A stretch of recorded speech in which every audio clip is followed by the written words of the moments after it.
Hey, this is Gerd Handel, and welcome to the Inner Light Project. This show is for anyone who's wanting to lead a happier, healthier, and enlightened life.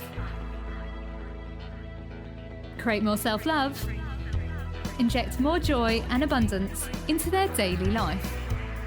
Join me for inspiring interviews and spiritual topics so you can shine your inner light. Hello and welcome to the Inner Light Project. My name is Gerd Handel and today, it's going to be a powerful interview, and I just thought that this topic was really important for us to talk about right now. And it's about the power of speaking up, the power of healing, the power of the unknown, the power of realizing what some of our ancestors have done in order for us to be where we are right now, and also about privilege, and especially white privilege, the importance of why Black Lives Matters. Because when we stand up for one another, we shift humanity. And this person's just a powerhouse, an amazing advocate for movements, part of many of the movements that have been happening in America. Ethos De Leon believes that everything is medicine and that we can shift the narrative of the way we speak to ourselves, to others, and to Mother Gaia. Ethos, I'm so grateful to have you in the show, and thank you for joining us in the space today. Thank you so much for having me. Such an honor to be here and to be sharing this space with you and your listeners. Oh, bless you. I've just after our last conversation, it was just like mind-blowing, and it's funny how we kind of got in contact with one another, right? Yeah, right. The beauty of social media, though, really gets to connect people that you never really thought you would be connected to, and also realizes that you're like, wait, am I really connected to this person, and do I want to be? So it's really interesting to feel into the pendulum swing of how social media brings people into your life. Yeah, it's almost like it's a sign, like we were saying, we almost feel like we've known each other for years. So like, I'm not surprised that we're talking right now. Exactly. And it's just those synchronicities of the universe conspiring to bring revolutionaries and shadow workers together in solidarity, I feel, is what's really happening right now. So true. So I want to take the listeners on a journey. So can you tell us what your life was like before you became a social justice warrior? Yeah, I've just really quickly about who I am. I was born as an assigned female at birth, and from a young age, I knew that I loved presenting as masculine and being in the masculine, and I'm also a biracial human being. And in this world, that's not really something that is a desirable characteristics or expressions when I was growing up. And I've always felt rejected and abandoned by society and never really understood what was wrong with me and why I was continuously bullied or rejected or made fun of everywhere I went. I just knew that this is who I am and this is how I exist. And at one point in college, I was starting to get educated. Like, our school was really radical and really deprogrammed us from the rote learning system here in the United States. Wow. And then I started to realize that, wait, I'm an oppressed individual. And it's because of this societal normative. So studying sociology was my major. Because of societal norms and codes and laws, that is the reason why I've experienced everything I experienced growing up. And from there, I had this sacred anger and rage within me. I was like, I can't help who I am. And yet here I am serving in the US Army. I'm here to be of service. And I love this country. I've loved this country since I was born. I remember watching the Twin Towers fall in 2001 and witnessing how my passion and even in a way nationalism at the time, because that's what we were being indoctrinated as, as we're growing up in the United States. And so I hit the streets. I was involved in Occupy movements out in California. And from there, I was in the first Pride parades that were first happening in Long Beach, and tons of protests, even very small protests. Back in the early thousands, I say the protests were not that big. Other than, the Iraq war, where I was only 11, so I had no idea what was going on with that. but Wow. they were small back in the day. And I remember just like, oh, protest, okay, I'm hopping in my car and I'm going. And then as I graduated from college, I moved to Oakland, California, and I literally saw the systematic racism and the police brutality as I lived in Oakland and then moved to Chicago. And I started marching with Black Lives Matter and going to the west side of in the south side of Chicago, and in standing in solidarity with my Black relatives for Rakia Boyd and Trayvon Martin.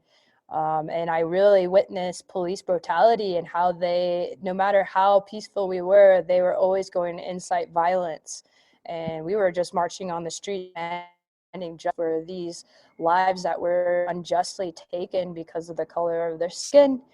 And then I ended up in Washington, D.C., and I marched. And after the election, we all know how, the United States was starting to shake and awaken. And so I marched with the No Doppel with Veterans for Peace. I marched with the Women's Right, the first one, the first Women's March.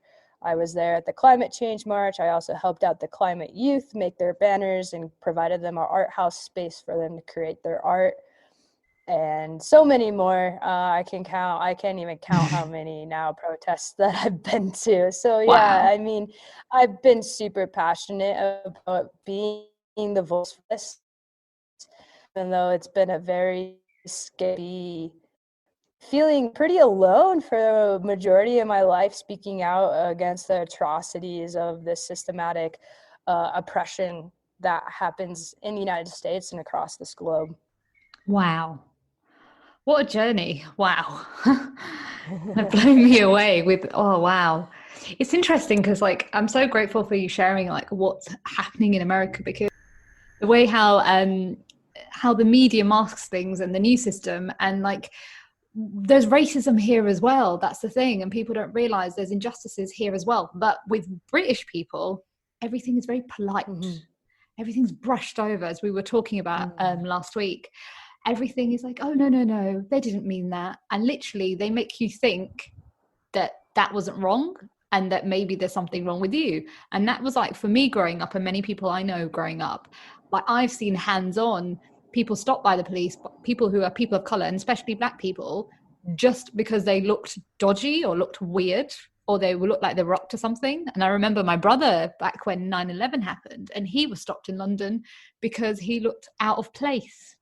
And I was like, how, what does that even mean? Like, I remember, and I was only really young at that time, and I just couldn't believe what was happening to a lot of my friends, family. And that's the thing. If I feel like, as well, and with yourself as well, like, if you've never gone through it, people don't get it. And it's when you, like, you being at the forefront and seeing what's happening, that's where the truth is. But it's not always shown to us on the TV. Mhm. Mhm. Mhm. Yeah, and that's where lived experiences, I feel, are actually more important than watching things on the screen. It's like what happens when you actually get out and into the streets and you have this experience. And Mm. why are certain marches or certain protests less police than others? And why is there that difference there? And when you really witness and you are a part of it and have a personal experience, it's just so obvious what is happening around you. And in the United States, they've done a really great job of creating a system to create this illusion that racism is over with. We elected Obama, the first black president. Mm. It's over. We don't have racism here. And in reality, it's so embedded in all of our systems. And this starts back in the 70s when there's a great movement of suburbia and the suburbs.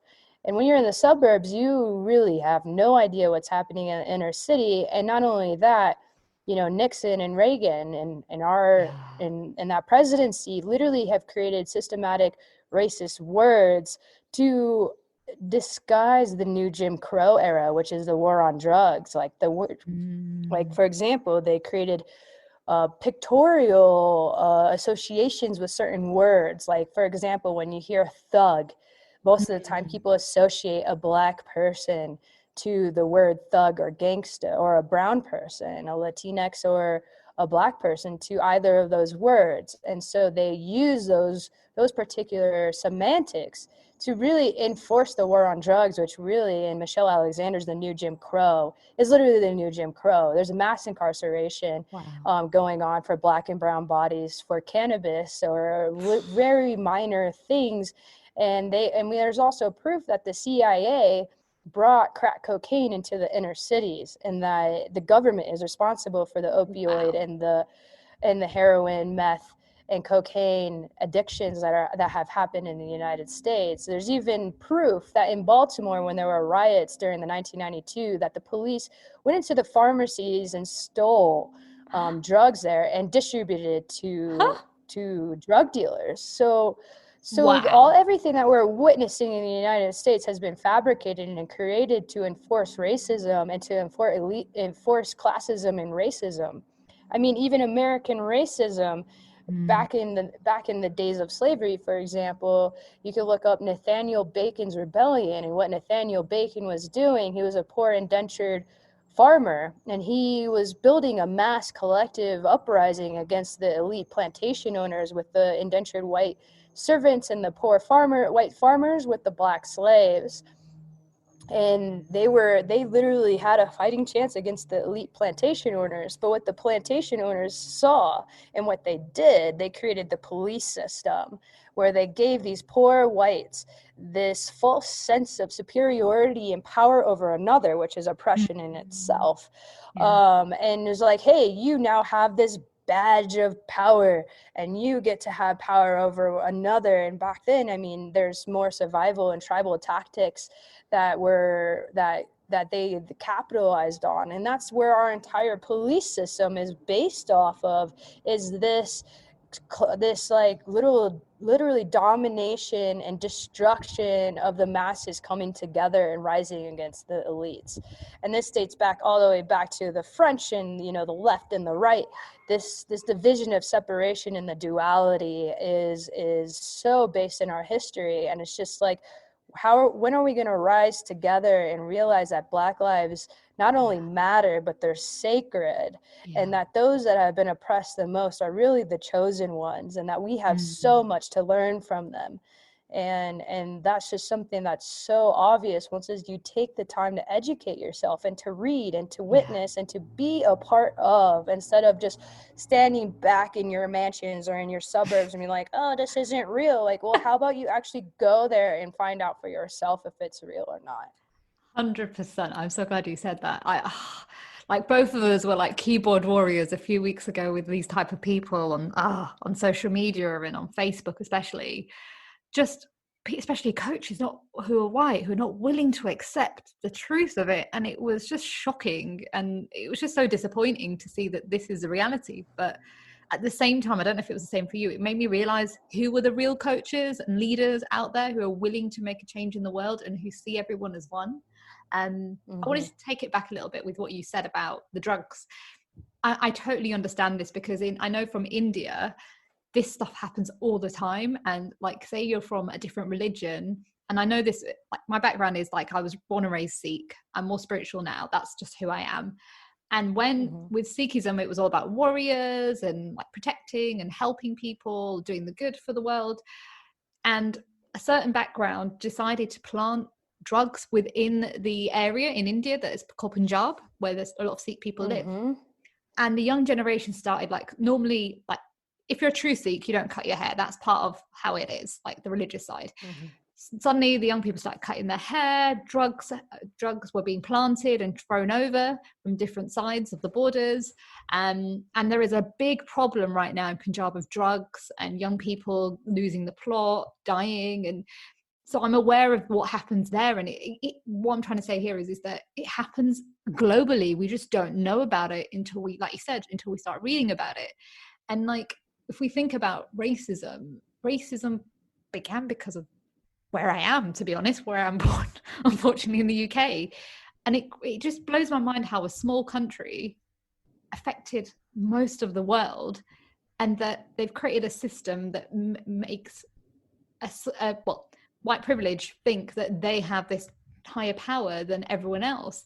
And if we think about the history, Black people created where you are right now. Like, they created America. the UK. Mm-hmm. So give them respect. You wouldn't have those iconic buildings and, you know, these amazing things that were created. And unfortunately, it shouldn't have been created that way.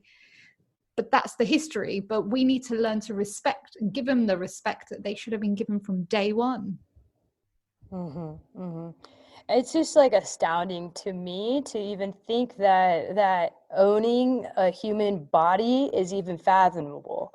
Like Yeah. I just, it's so hard for me to even think about like being back in those times and thinking like, oh yes, this is the right move, that I'm going to own this person and then force them to do this or that. So I can imagine, you know, we talk about vibration and frequency, and there is a frequency of fear that was so dominating, I feel, in Europe, that where they went out and they were so fearful of things that they didn't know, even though they called themselves explorers, and they felt that there needed to be this domination and Yeah. colonization in order to enforce their rules. And I feel, you know, I am on a spiritual journey myself, and I studied Christianity, Buddhism. Now I'm really diving into Hinduism and Eastern religion and spirituality, and also Native American and South American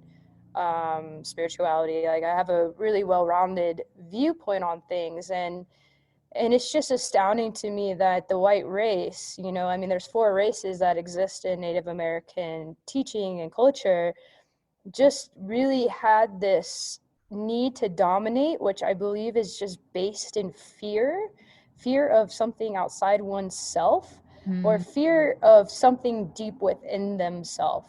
mm, And the thing is that they've rewritten history, so it's so hard for us to even pinpoint exactly where this began. And I actually have tracked also ancient Egyptian spirituality, and I believe wow. that, you know, this stems from the time where we went from a polytheistic culture into a monotheistic culture, and we started believing that God and divinity existed outside of ourselves and was Wow. this being to be feared and to be, you know, that believes in sin. And that's where we see the Vatican and Catholicism come in. And how many times did King James rewrite the Bible?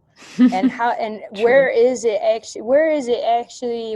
original writing of the Bible, and did it even say half of the things within it? So there's so True. much narrative changes that have happened throughout history.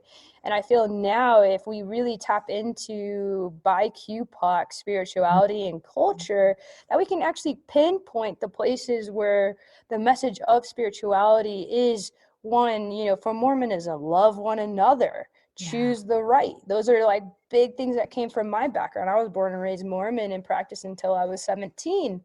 Wow. And Buddhism, you know, is also be of service. Life is suffering, accept your suffering and be of service. And I also right now study the Gene Keys by Richard Rudd, a divine channeling and a code book of consciousness. And the continuous, you know, message that I'm receiving is that we're so fearful of demons, of the devil, of Lucifer, of our darkness. And what has all religions have said about darkness is really, that's our feminine, that's a femininity. That's Mm, also like the things about us that we have repressed. And in reality, that's our trauma that we've experienced as a child, that were imprinted on the first 3 7-year cycles of our yeah. lifetime. And we are in a spiritual desolate, is what the Tibetan Book of the Dead call. Modern society is a spiritual desolate where we do not talk about death. And that's also the darkness, the uncertainty, the anger, the whole other spectrum of being human. And we've been in denial and been afraid of that, because in reality, what I believe is that we are really afraid of our true power, because our Mm, gifts and our CD frequencies don't just come from us being all love and light, dogma, indoctrination. those things come and stem from our darkness. Yeah. They come from our shadow frequencies and accepting the things that we do not like about ourselves so that we may come into a state of unconditional love, because we have learned to love the things that society tells us are undesirable. And I feel that's actually why we never feel like whole and complete beings, and why we're so codependent. We're so codependent on the systems. We're so codependent on the government. We're so codependent on our relationships outside of ourselves. And there's no actual sovereignty that exists within humans. And that's actually why I have a big issue with the coaching culture. Coaches are coaching coaches and coaching more coaches. And I was like, do the coaches really need more coaching? What about the people that you're supposed to be of service? And what about the ones that are suffering the most, that really need you? And you're offering $1,000, $2,000 packages? That's rent for people. Are you crazy? Like, why do you have such a distrust in the universe and a distrust in yourself that you have to charge $2,000, when in reality, if you are here to be of service, bring your core wounds, make it your vocation, and be of service, and then show up, you're like, hey, this is affordable. I'm radically accessible because I believe in service, and I have so much trust in my guides and my ancestors that they will bring the prosperity in which I need in order to match my purpose in this lifetime. Oh, powerful, powerful. Wow. Oh, wow. It's also true what you're saying. And I feel like as well, what people don't understand, well, women in particular, like, they were seen as goddesses. If you look at some of the old pictures of women back in the olden days, like even Egyptian times, they were adored and respected by men. But somewhere in history, things got misconstrued or entangled, and suddenly it was, we must obey men. And this is the healing that we have been doing for like the last few generations, that we're still having to heal because it's so deeply rooted with everything else, like you said, that it's going to take us maybe 2 or 3 next generations to actually really heal those deeper wounds that have been stuck and ingrained for decades. And I also feel with this, like, let's take that one step further beyond the paradigm of men and women. I actually feel that that's a disservice to us, and that the LGBTQ community is a fine example of the wholeness in which we are calling in. Because, you know, I'm gonna talk a little bit about heteronormative culture. And what heteronormative culture does, it deems that humans can only be 2 expressions in 2 boxes. And that if you're assigned male at birth, that you must perform masculinity, and that you must be heterosexual, and you must be in a monogamous relationship, and you only have sex to procreate.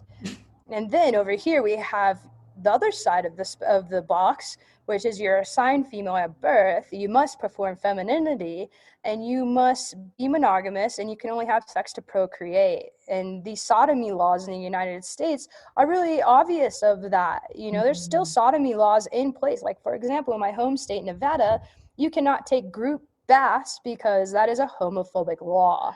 There's no such thing as group baths. You cannot have group showers, group baths, because those baths is where the homosexuals would gather, right? And so I'm a fine example that actually the masculine and feminine exists within us. This is what we call Kundalini energy. And to continue to be in this paradigm where only assigned females at birth can have femininity, and only males assigned at birth can have masculinity, is continuing this separation. What happens if actually the story and the narrative we've been told about the feminine and the masculine has actually been swapped? What if actually the warrior is the diplomat, is the one that's nurturing and caring and loving and goes through diplomacy in order to prevent war? And we only go to war if it's the last option possible, and we've tried everything else. And what if the feminine is actually that Kali energy that comes in and is like, you can do this, you know, and is that mother energy, you know? And what if the narratives have been flipped? And I also just kind of find it ridiculous that we assign these values to our energy, which energy is infinite. It's an infinite creation. What if everyone is meant to be nurturing and caring? And what if humanity is actually meant to be gardeners? And what does it take to garden? It takes nurturing and care and love. And what if that is just a pure essence of humans? And that the masculine, if we look at sacred geometry, the masculine is just a stable structure, is Metatron's cube. And the only way Metatron's cube and the platonics in this entire material world exists is because of the flower of life, because of spheres and waves, which is the feminine, right? And I just feel that it's just so important to realize that the masculine and feminine exists within us. And that's also one of the core wounds that I believe that we're continuing to perpetuate. And heteronormativity is so deeply programmed and ingrained in this entire society. And that's why in the United States, we are continuously seeing trans women being murdered on a weekly basis. And it's sometimes on a daily basis, because the moment that we see someone performing themselves outside of what society says that you can be, men especially get freaked out about it, because they're so afraid of the inner feminine that exists within, that vulnerability, and they don't realize that actually vulnerability is really true power. It's true power. To be able to open your heart. Yeah. And I just like to take that to one step further. Like, let's get beyond the men and women paradigm, and let's be like, everyone has masculine and feminine within you. Yes. And not only that, they have an inner child essence. Yeah. Thank you for saying that, because that's so true what you were saying. And like that, I completely forgot about that. But like, it's the same with me, like, and anyone I know, we all have masculine and feminine energy. But growing up, I had more masculine energy because that's what the world told me to be. I had to be more alpha female, and I had to behave this way in the industry. And I collapsed and burned because I was ignoring my feminine energy, because I didn't know it, because I was told that it was wrong. You know, being vulnerable was weak. You know, express your emotions, like is basically you're an emotional wreck. And like all these, like, what's the word, like the system and society and cultural and from, you know, your family as well, that teach you what's right and wrong, I was hearing that being emotional and being honest was wrong. So I had to then, from 2012, dive into my femininity. My gosh, I was so obsessed with like being successful and going forward that I actually damaged my own health. And I had to like, oh God, it was so shocking, Ethos. Like I had basically, took me 2 years to catch up with my sleep, because I was living off 3 hours sleep for several years. I had to sleep 13 hours.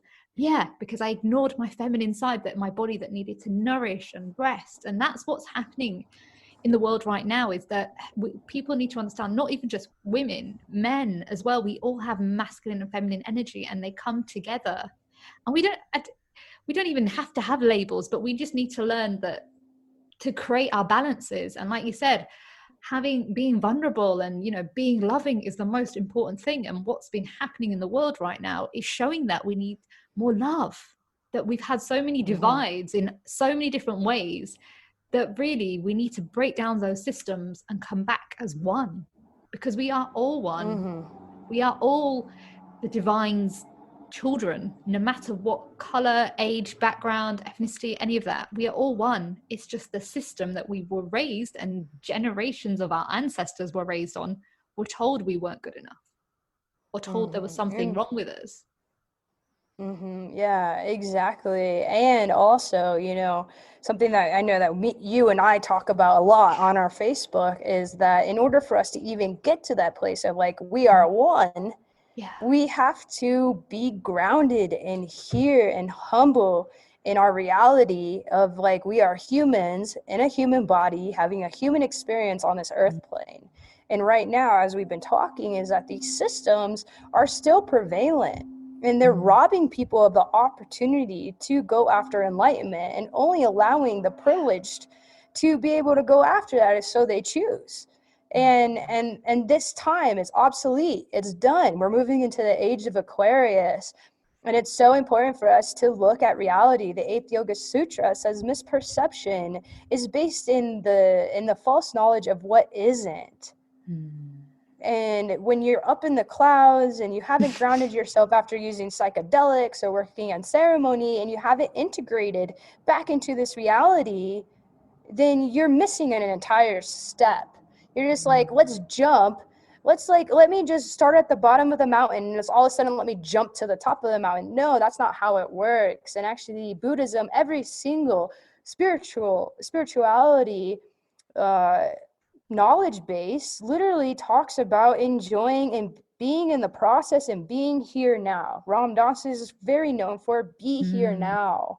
What is happening right now? Right now, what's happening is Black lives are being murdered by police across this entire world. Yeah. Police systems are based in racism and the oppression over another.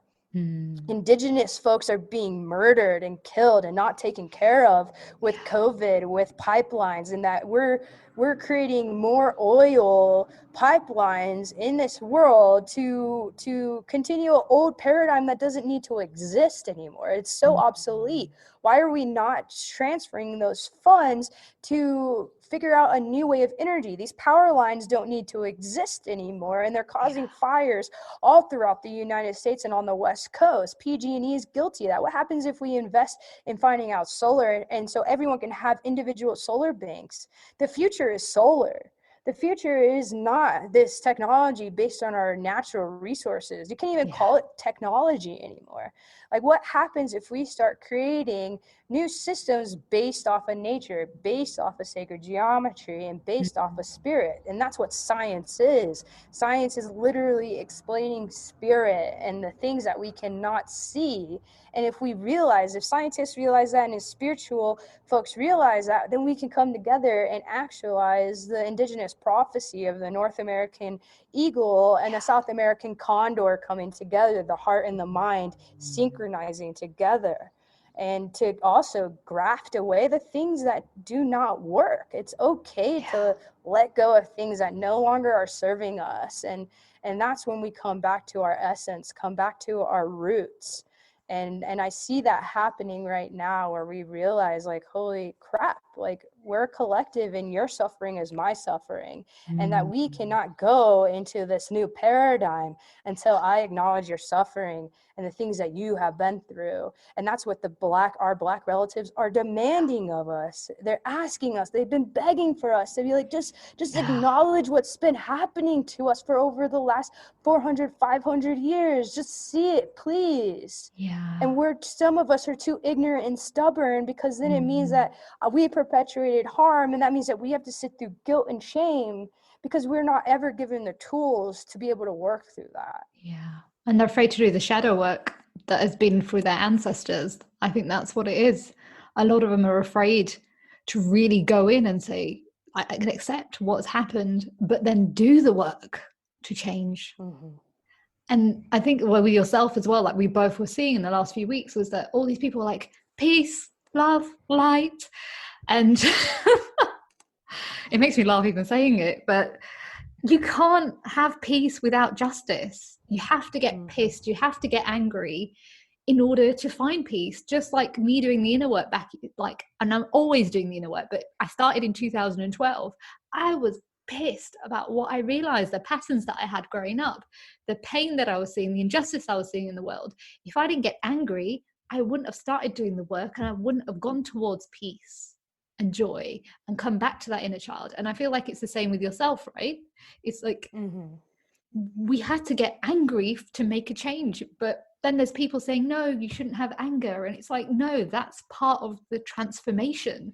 That's part of the change that we need to have.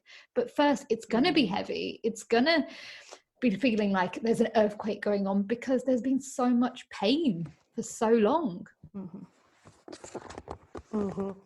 Exactly. And it makes me sad to think about that at some point in this history, the history of humanity, that we were told that our emotions were not valid.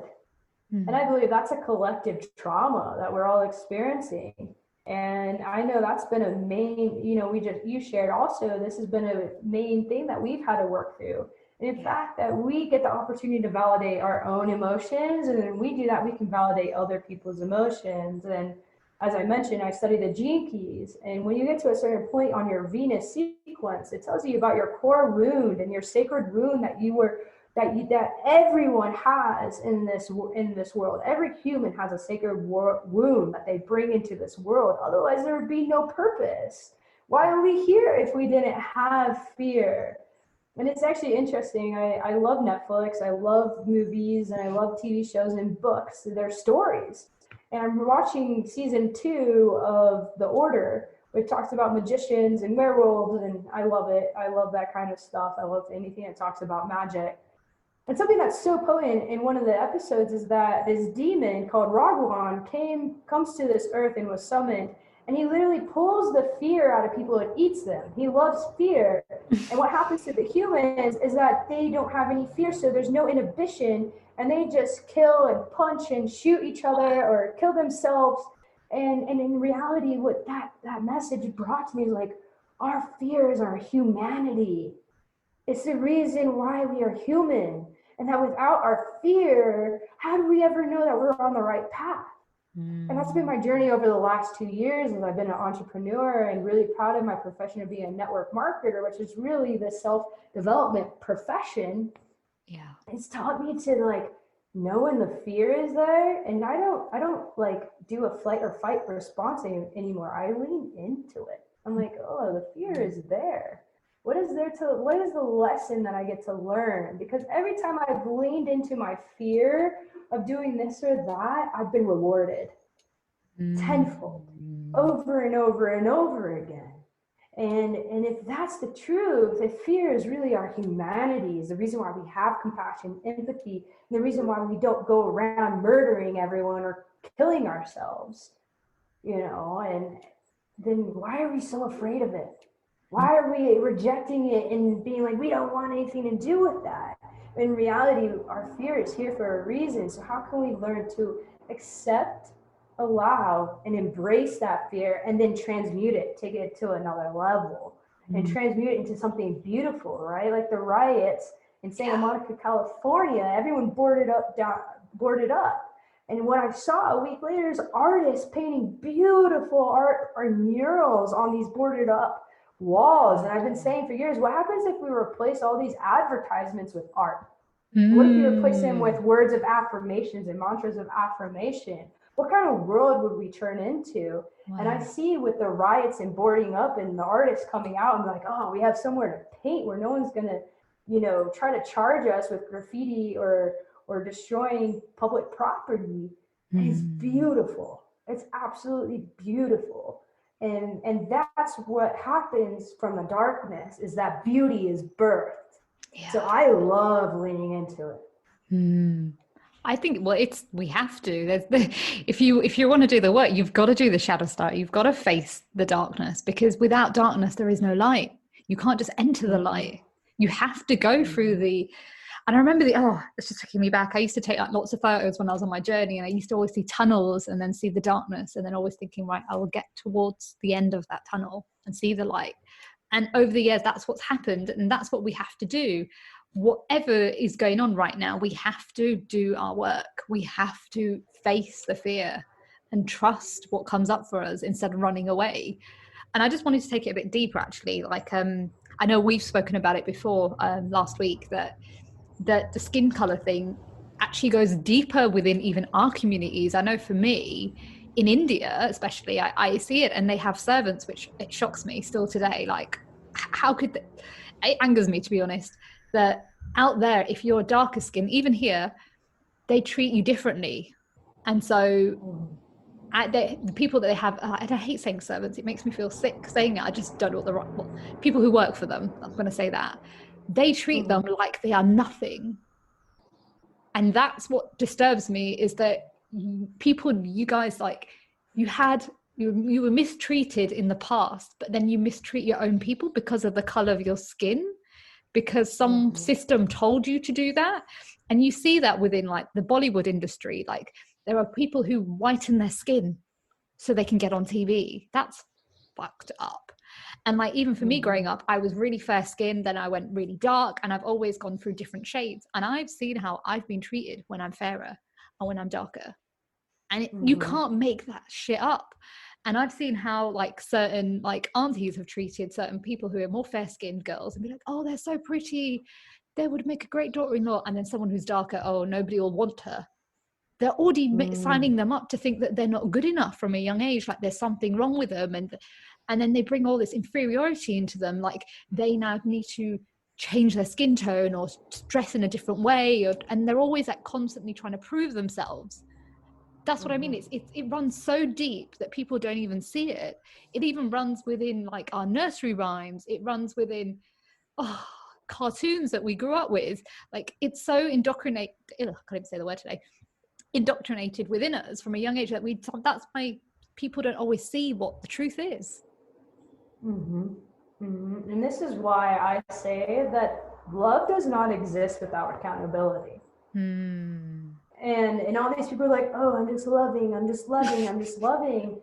And I'm like, get out of here. There's no accountability set up, and that's what spirit is. And like, ultimately what we're seeing is that this major denial of spirituality and spirit and existing within us, because spirit is the feminine. Like, let's just bring this into a full compass thing. And the moment that we decided to reject that divinity and spirit exists within us, and in turn we rejected feminine, our inner feminine, which in turn we started separating people based off of men and women, and really started to categorize and create boxes in which human existence can exist.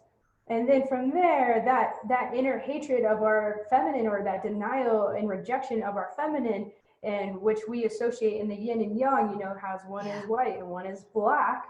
Then we started actually having American racism, and where we're literally projecting our inner hatred based on the color of someone's skin on arbitrary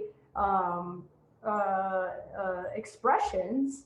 And now we're seeing even more of that separation continuously being fractalized out. And because we're in denial that we are spirits in a human body having a human experience on this earth plane, and the longer that we deny this as individuals and then as a collective, we will continue to have this illusion of separation. So anyone that claims to be wearing the 5D as a trophy and then say they don't play with lower dimensions are just perpetuating white supremacy through spiritual elitism.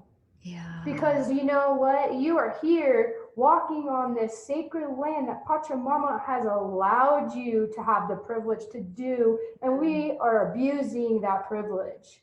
Because we are not accepting of our spirit. We are not realizing that actually maybe there is something bigger than us here, and that Pachamama is a spirit within herself. Every plant is a spirit. Every tree has a spirit within it, and there's a mycelium network beneath us that is communicating, and we are being told to wake up. Wake up, humanity. I literally just had a hummingbird right here come in front of me. Wake up, humanity. You are a spirit, and you are connected, and everyone's suffering is your own suffering. And the longer that you are in denial and rejection of this, the more that we're going to continue down this timeline. And that time is over, and we are seeing literally a Darwinism happening, and it makes me sad.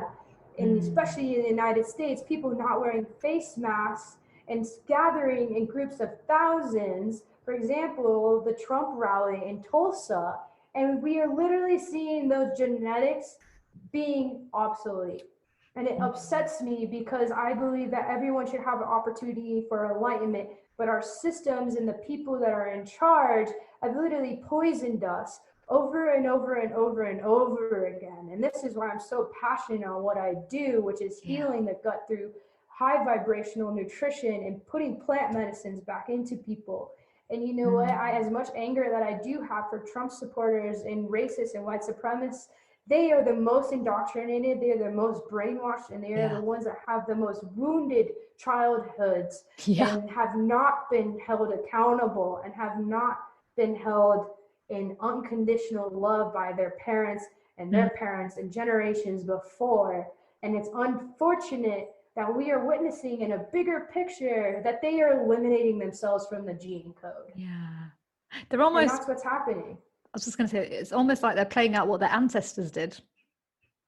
It's a curse. White privilege is a curse.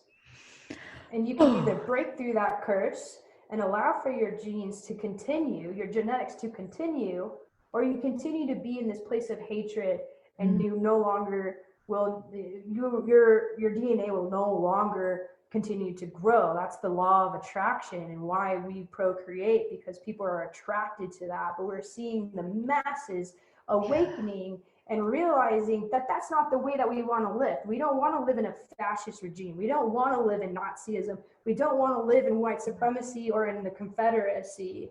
We don't want to live that way. That way is not okay. It's not, I have no tolerance for it. And the moment that we thought like, oh, love is tolerating all belief systems.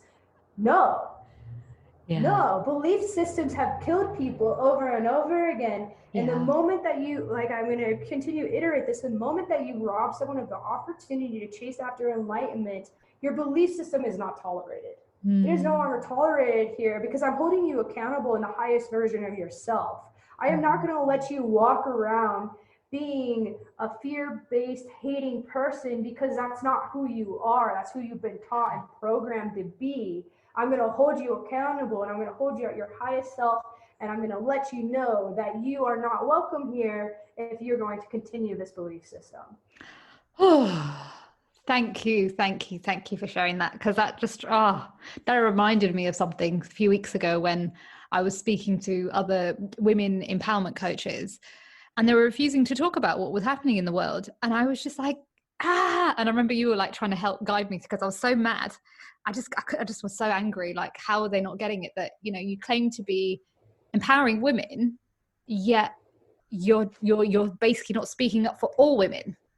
You're not speaking up for Black women and their ancestors and their sons and so forth. And they just didn't get it. Instead, they were like, you're attacking me, you're da-da-da. And I'm like, I'm not attacking you. I'm trying to make you understand that if you're going to claim to be something, you need to speak up. You know, they should know the history of how women were mistreated before. So if women were mistreated before, wouldn't you want to speak up for the rest of women? Like, that's where I was getting mad. And you just reminded me of that. Like, they just didn't want to hold accountability. Instead, were like doing vulnerable posts, like as if they were the ones that were being mistreated. And it's like, you have to stop doing that, people, because that just shows you're not willing to do the inner work. The inner work is actually saying, you know what, shit, I made a mistake. Let me learn from this, or ask somebody what to do, but not do it in a way to make out that you're the victim. That's just wrong. Yeah, and that's continuing that victim cycle. That's continuing that scarcity mindset in which so many of these supposed coaches and spiritual leaders say they are above. And in reality, it's just a projection of their repression of themselves. And the moment that you feel that accountability being attacked, that you're being attacked when someone is holding you accountable, that's just a moment for you to check in and be like, why do I feel triggered right now? And what are these triggers teaching me? And where can I dive in deeper into self? So like, really, maybe there is something that I'm missing here. And this is where I am always saying, humble thyself. You don't know. You don't know. I don't know. I am a student for life. Even though in all my readings, all my profiles, I'm a teacher, I really feel I'm more of a student. And I just happen to be asked to use my voice to share what I'm learning. And if you're not constantly learning and you're not in a place of like, maybe I don't know all the time, then there's a moment for you to check in on your vanity and your arrogance. Because your arrogance is leading the way of you thinking that you know everything. In reality, you know nothing. You know barely a smidgen of all that exists in this world. And no one knows everything on this existence. Period. End of story. And all people can really share is your personal experience. And maybe there's moments of wisdom in there. But if you're not willing to question yourself and come into a place of humility and humbleness, then please step down from this profession of being a coach. Please step down from being a spiritual teacher. Please step down from serving medicine. Please stop doing a disservice to yourself and to those that you're supposedly serving, because you're continuing to perpetuate distortions in this world. Humble thyself. Ooh, wow. Big takeaways here today. Wow. I have a few questions left. First one is, what are your 5 top tips for someone who's afraid to embrace their shadow work? You know, that fear is just a message for you to lean in. And I understand that fear is scary, and that there may be and the reason why you have anxiety around it is because you're not listening to your heart. Anxiety comes from the moments that you're not listening to your heart. And what happens if you don't want to feel that anxious feeling, and what happens if you lean in? And something that I recommend that is a really gentle pathway is the gene keys. The gene keys really teach you to love the shadow and to be with it. And that in reality, your shadow is your inner child screaming and begging for you to see them, to hear them, and to hold them. And I ask you for you to take a moment to close your eyes, feel where you're feeling that, and then to ask yourself, how old is that version of you that's feeling this way? And when you begin to see your shadows and your fear as just your inner wounded child, there's so much more opportunity for compassion and self-empathy. Yeah. What are you most grateful for? It's so funny. I woke up 2 days ago, and I'm living in the mountains of Colorado. The first time I've actually been able to live in nature. I've been living in major cities my entire life.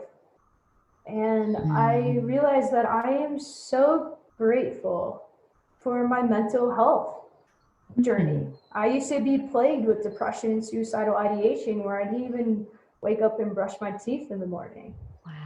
And also, I would not be the person I am today, being able to teach others how to overcome and not have such mental health and depression through multiple experiences and integrations of healthy habits and self-compassion and self-forgiveness. So I'm so grateful that I was depressed up until I was maybe like a year ago. Wow. And I'm so grateful for that journey, because I wouldn't know what it's like to be where I'm at now without it. Yeah. Wow. Absolutely. Oh, wow. Oh, today. Wow. Thank you, Ethos, for just sharing everything today. And thank you for just being a true light in this world. And just thank you for just being so honest and just sharing your light with everyone, because it's so true, everything you're saying. We are all one. We are all love. We are all light, but we all have to stand up for one another. Thank you. Thank you so much for this time. I'm so grateful for you and that you felt called to allow for me to share my voice. I also want to thank Pachamama, Father Cosmos, the plants, and all sentient beings for all the lessons and the wisdom that they have taught and passed down from generation to generation, and that they really do love and support us, and that they want us to be our highest versions of ourselves. And that's why we're experiencing everything that we're experiencing. So aho and all my relations, thank you so much. Wow. That was such a powerful interview. And I just think it's so true. We have to learn to love one another, respect one another, and really just be there for each other. Because yes, some of us have grown up with more privilege than others, and we need to learn to accept that and also do our own healing, and also look at our own shadows and see what is it that is holding us back from loving one another even more than ever. I'm blown away by this conversation today, and I think it was really needed. And that, we all deserve love and respect, no matter what race, background, gender, religion, you name it. We all deserve respect. Before I leave, I want to leave you with this quote, because I think it's really important to share. And that is, one does not become enlightened by imagining figures of light, but by making the darkness conscious. And that's a quote by Carl Jung. And I think it's just so important that we can always look at the light, but we have to face the darkness in order to come through, to be the light. For more information about the show or how to trust your inner light, visit my new coaching program at gerdshandel.com. And remember, stay happy, stay healthy, stay lit.